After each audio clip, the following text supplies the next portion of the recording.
ওহ, আজকাল যা চলছে। স্যার, আপনি কখনো সোনাগাছি গিয়েছেন? এই অনেকে যে কারণে যায় সেই কারণে জানি, তবে বছর 3 আগে একটা কেসের ব্যাপারে যেতে হয়েছিল। কেন, তোমার বাড়িতে কি ইচ্ছে জেগেছে যাওয়ার? এই না না স্যার, কি যে বলেন না, আমি একটা বিবাহিত। বলছি কি স্যার, আপনার ওই মেয়েটা, ওই যে রাধা রাধা, ও কিন্তু ওরকম একটা রেড লাইট এলাকারই মেয়ে। অসাধারণ। ট্যাক্সিওয়ালা, বারবনিতা, শিল্পপতি, একেবারে বারমুডা ট্রাঙ্গেলের মতো গভীর রহস্য। পাজামা পাঞ্জাবি পড়তে হবে তো। পাজামা পাঞ্জাবি? বিয়ে বাড়িতে কি আর শ্রাদ্ধের মন্ত্র চলে সমাদদার? রেড লাইট এরিয়াতে যাবে জামা প্যান্ট পরে?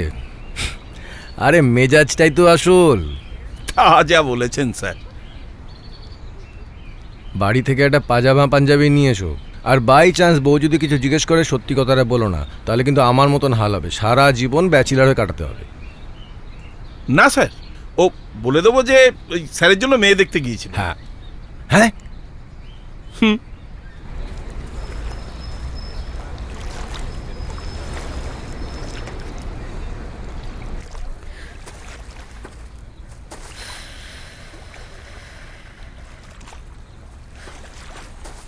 কি ব্যাপার, তুমি এত রাত এখানে?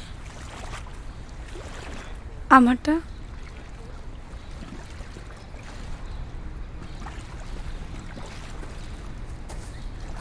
থ্যাঙ্কস।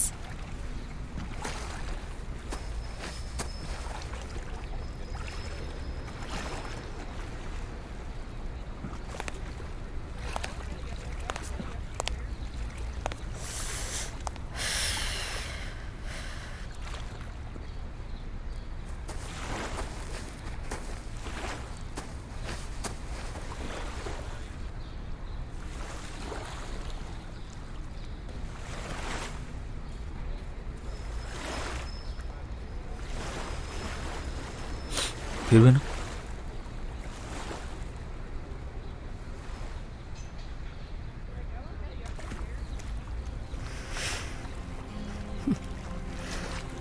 ফিরবো না।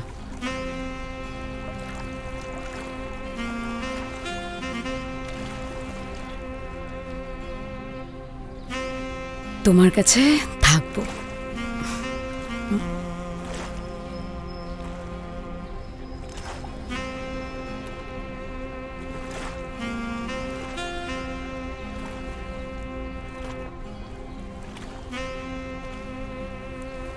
তুমি আমাকে আগেকার মতো আর ভালোবাসো না। আগে কিরম তুমি আমায় আদর করে করে পাগল করে দিতে।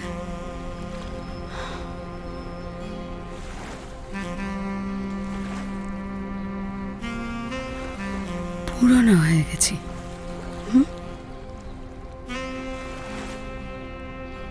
অবশ্যই সারাদিন তোমার মিটিং আছে, কাজ গেছে, খুব হেক্টিক গেছে।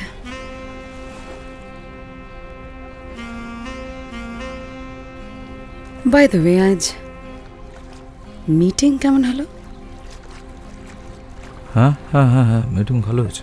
ওরা ইনভেস্ট করতে রাজি আছে।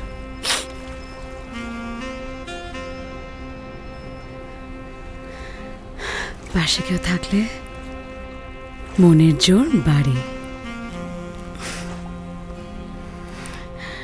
চলো,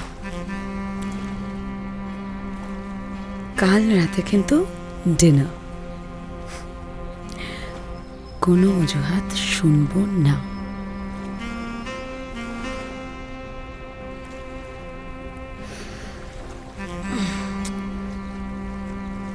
গুড নাইট।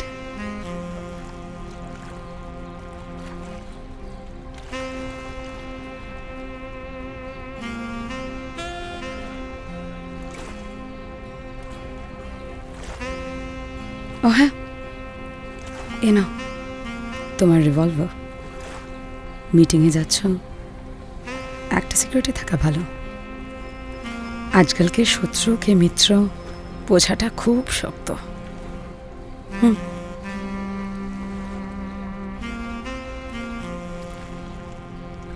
Good night.